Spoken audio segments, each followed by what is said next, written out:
Today is 16th of January 2026. Yesterday I defined the meditation. The first definition was meditation is the practice that must be developed, cultivated and fulfilled through continuous effort. The second definition was meditation is the practice that brings about rising of wholesome mental qualities that have not yet arisen, and to cultivate, to make fulfilled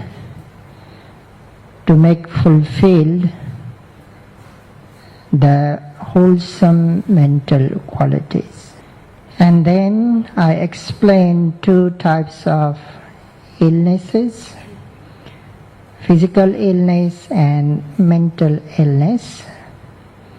Then I talk about the defilements, the mental illnesses. I said that in general there are 70 kinds of objects in which defilements can arise. When these are considered as both external and internal, the number doubles to 150, and when multiplied by the 10 principal defilements, they become 1500. 1500 defilements mean 1500 mental illnesses. We have 1500 mental illnesses. This is yet only the regular way of counting.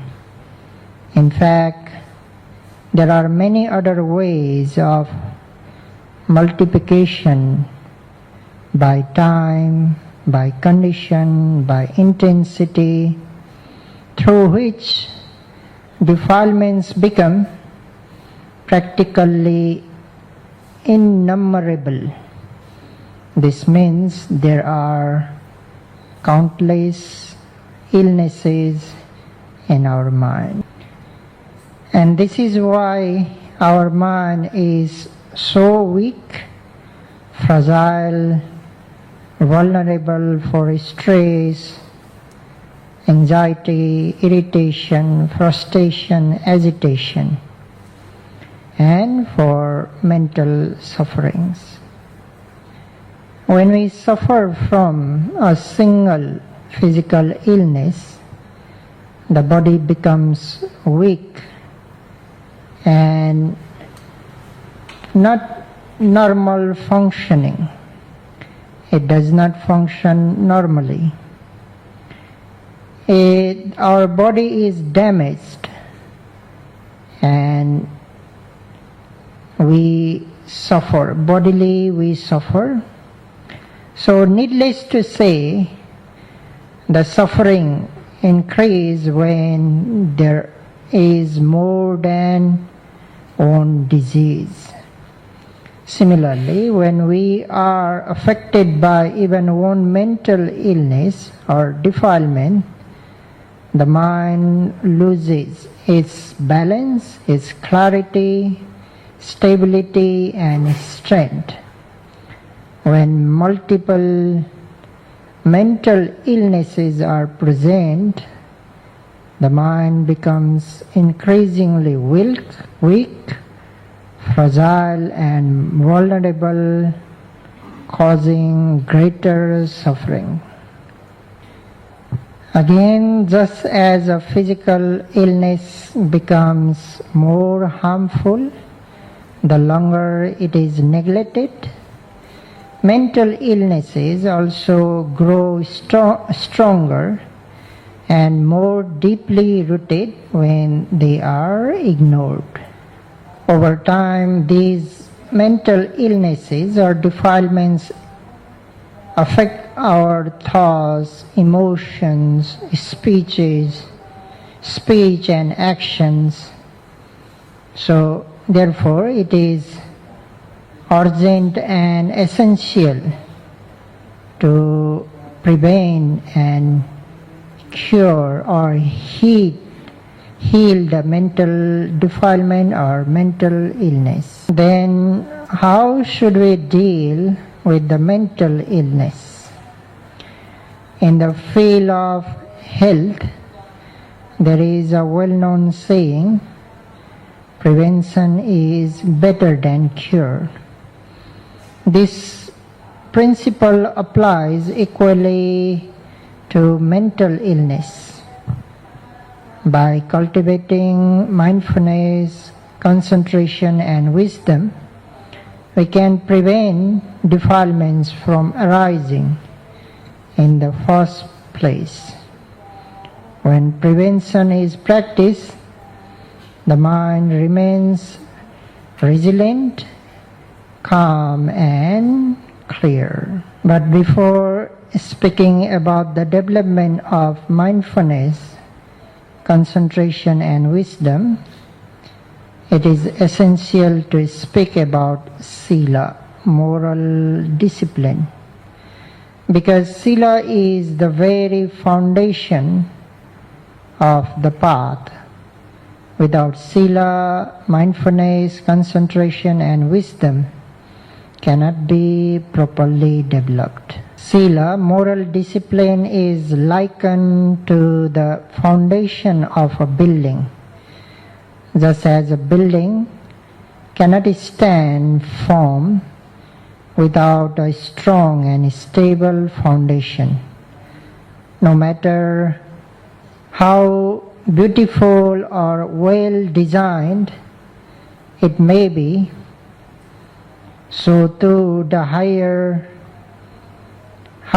training of mindfulness, concentration and wisdom cannot arise without the firm base of moral discipline. When sila is well established, the physical and verbal behavior become blameless, faultless, cultured and clean, which in turn support mindfulness and concentration. Therefore, sila is not merely a preliminary practice but an indispensable foundation. Only upon this foundation, further training and development can take place effectively, leading to a pure mind and the complete end of suffering. Sila is also likened to the mouth. The mouth is a crucial part of the body. Without it, we cannot take in food, and without nourishment, the body cannot survive or grow. In the same way, without sila, the mind cannot receive or properly digest the nourishment of the Dhamma. Just as all food must pass through the mouth before it can sustain the body, similarly all higher qualities of the path, such as mindfulness, concentration, wisdom, must pass through sila in order to arise and develop. If the mouth does not exist or is diseased, even the finest and most nutritious food or even medicine cannot be taken and nourish the body properly. Similarly, if sila is absent, impure or neglected, even profound, mysterious teaching and refined meditation practice cannot truly nourish the mind. Moreover, sila must be perfect and flawless, not merely partial. Suppose a person has a mouth, but it is injured or not functioning properly. Although food is available, the body still cannot be nourished, cannot enjoy the taste of the delicious food. You may have experienced a mouth ulcer, a toothache, and know how difficult it is to eat at such times. In the same way, partial or inconsistent moral discipline cannot fully support mental development. Therefore, sila is both the foundation and the gateway of the path. When moral discipline is pure and complete, the mind becomes healthy, receptive and capable of growth. On this firm basis of sila, moral discipline, mindfulness becomes steady, concentration becomes strong, and wisdom matures naturally, gradually leading one toward liberation. Since we are discussing both physical and the mental health, this simile or example is especially appropriate here. Just as physical health depends on a properly functioning mouth to receive nourishment, mental health depends on pure and undamaged sila to receive nourishment to the Dhamma. Monks should fulfill monastic moral discipline, nuns should fulfill nuns' moral discipline, and lay meditators, male or female, should observe at least the 5 precepts. When joining an intensive meditation retreat, lay meditators should fulfill the 8 precepts without breaking and damaging even a single moral rule.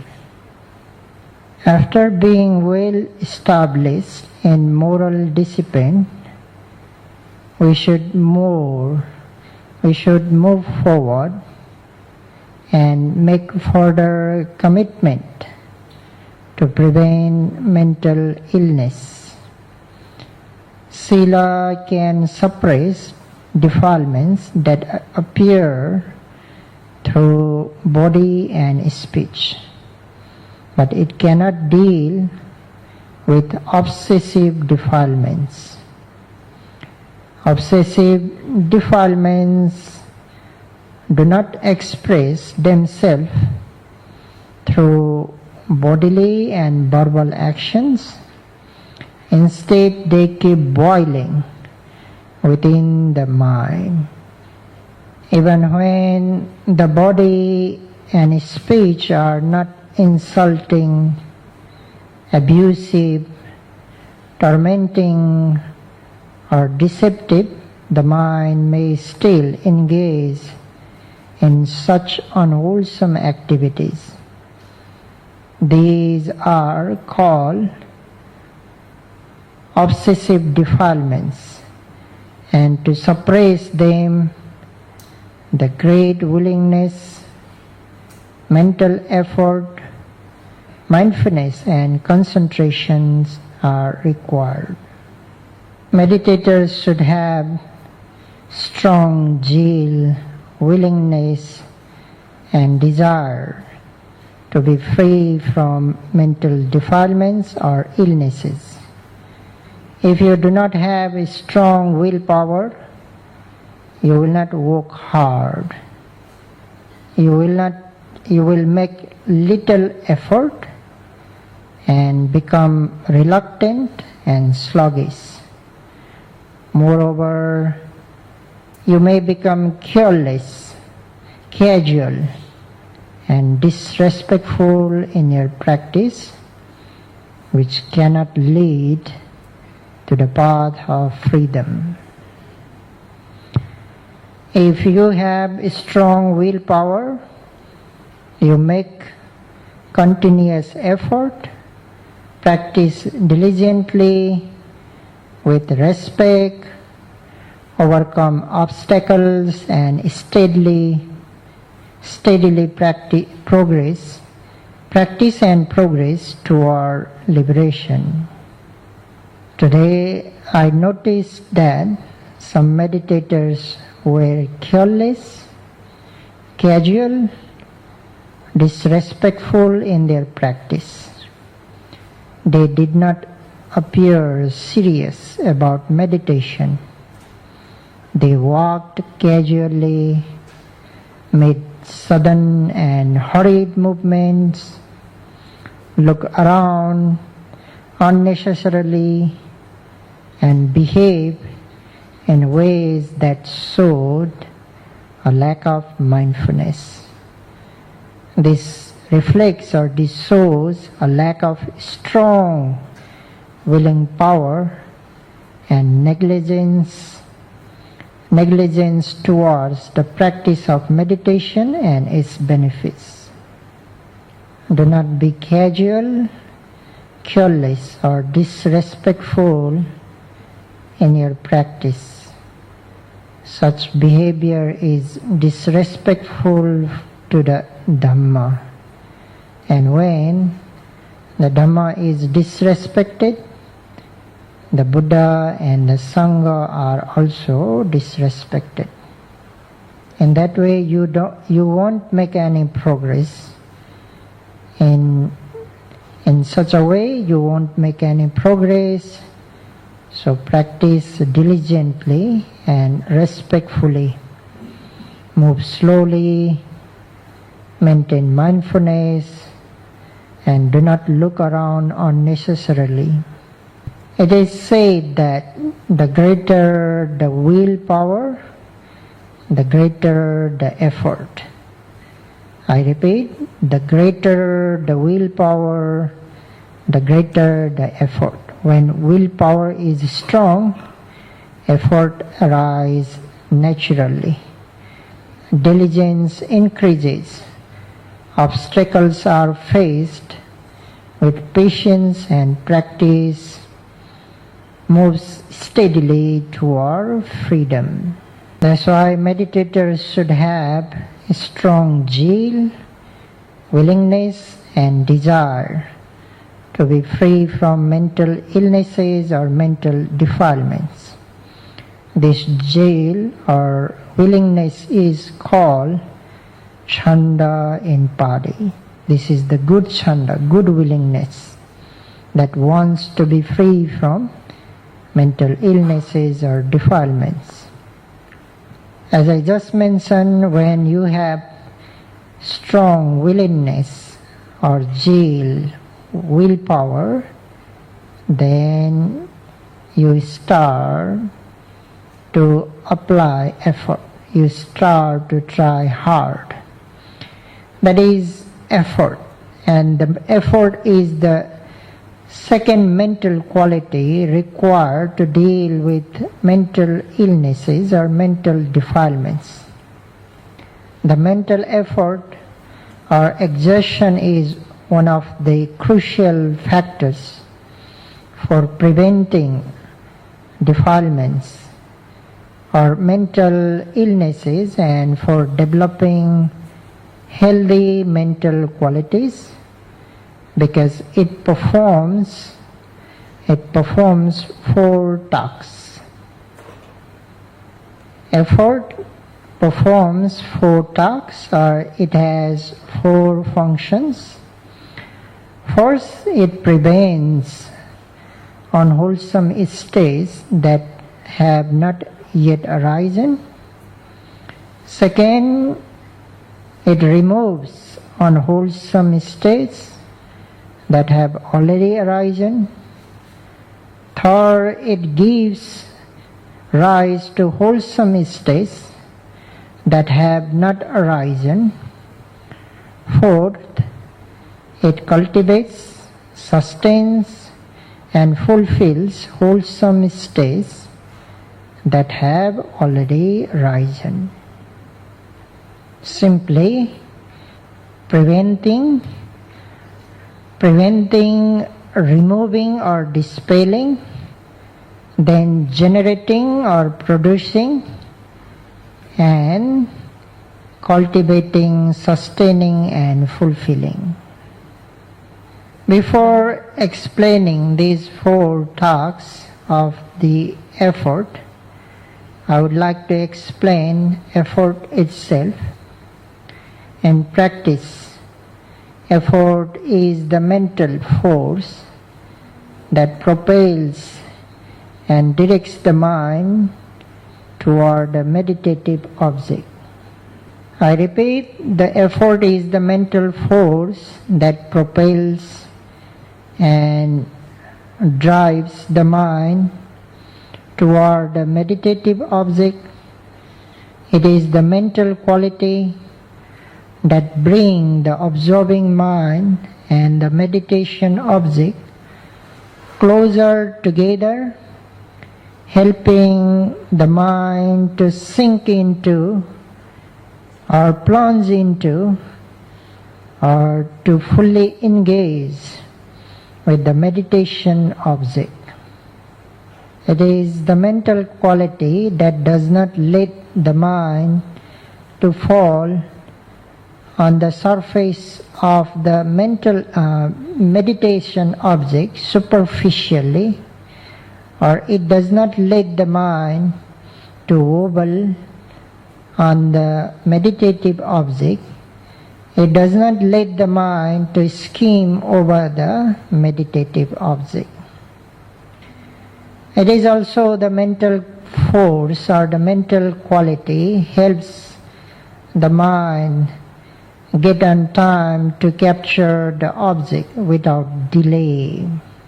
That means when meditators apply effort, their mind gets close to the meditative object.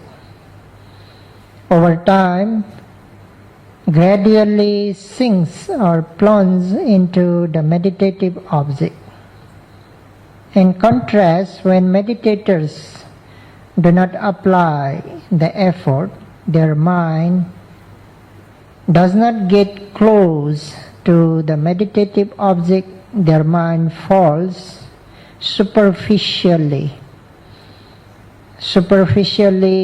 skimming over the meditative object, does not plunge into the meditative object, and the mind delays to catch the meditative object.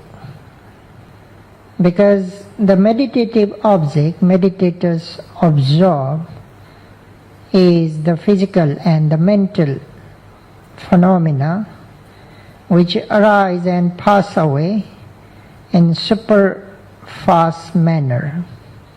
They arise and pass away in super fast manner. So if meditators do not apply sufficient effort, their mind delays, hence meditators cannot catch the object on time. In other words, mental effort is the mental quality which keeps the mind active, alert, dynamic, lively, enthusiastic. Lack of this mental quality, meditator's mind becomes lazy, sluggish, reluctant, inactive, not enthusiastic. The Pali word commonly used for effort is viriya. It is viriya in Pali. The literal meaning of viriya is the mentality of bravery. The mentality of bravery, or it is the mental factors that belongs to a heroic person or a brave person. A brave person or a heroic person is brave enough to face difficulties, obstacles, sufferings. They are not coward. Imagine the frontline fighters in battlefield. Frontline fighters are brave enough to face the enemies. They are even brave enough to sacrifice their life. That is the mentality of a brave person or a heroic person. So, viriya, effort has that quality or that mentality, being brave. If I were to speak in another way, effort is the mental force which moves the mind from the unwholesome object to the wholesome object. For example, we need effort when we move the object, the material object, from one place to another place. When we move table or bed, we need energy to move. Generally, our mind stays with unwholesome objects. It delights, it keeps taking the unwholesome objects. Here in meditation, you should switch your mind, you should move your mind from that unwholesome object to the wholesome one. Of course, there is not such an object said to be wholesome or unwholesome, but here it does mean that mind generally relies on sense object. It takes sense objects mostly out of greed, out of anger, out of illusion, delusion. So in practice, we switch or move that mind from sense object to the meditative object, and to do so, meditators require effort. This means to observe meditative object, yogis, meditators should apply effort. Whether you observe the rising and falling of the abdomen, thinking thoughts, or sensations that appear in various parts of the body, or during walking meditation, movements of the feet, or the daily activities. Yogis require the effort to absorb those physical and mental objects. That's why today at the interview I said to meditators, as soon as you close your eyes, you should bring your attention to abdomen with effort. You should apply effort, then only your mind will take the object of rising and falling. then your mind will get close to the rising and falling. Then you will see the movement clearly, vividly. If you don't apply effort, your mind does not get closer to that object, hence you don't see the rising and falling clearly. Instead, your mind keeps wandering. Your mind keeps thinking this and that. Mind becomes restless because your mind is not well plunged into or penetrate into the object. I say to meditators that if you put effort, then you will see clearly the rising and falling. Observe first rising and falling with effort. Then, to observe the second rising and falling, apply another effort. To observe third, apply another effort. To observe fourth, apply another effort. So, consistently, you should keep applying the effort. Then, your mind gets closer and closer to the meditative object. It becomes more vivid. Then only you start to enjoy the meditation. Otherwise, mind remains sluggish, reluctant, and the boredom starts to arise. The nearest enemy of effort is laziness. Laziness arises, then sloth and torpor arise. You will not enjoy the meditation. Instead, you will only have restlessness. When pain arises, lack of effort, you will not be able to deal because you don't have the mental strength of effort, mindfulness, concentration.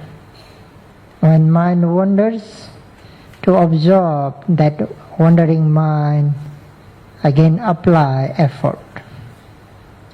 And apply another effort to bring back your attention to abdomen. You have to pull back your attention toward abdomen. And to pull back your attention to abdomen, again you require effort. Without effort, you will not be able to pull back or bring back your attention to the abdomen.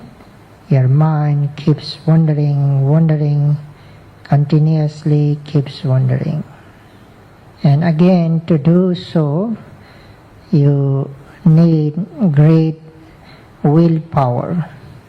Willingness is required. To observe the rising and falling, you need the great willingness.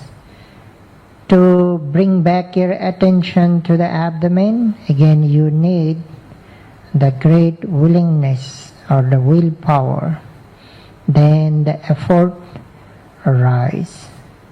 So in this way, whatever object you observe, not only rising, falling, not only thinking and thoughts, when you observe sensation, when you observe the movement of the feet, effort is required with the great willingness. So may all the meditators may apply the sufficient effort with great willingness to observe the every presently rising object.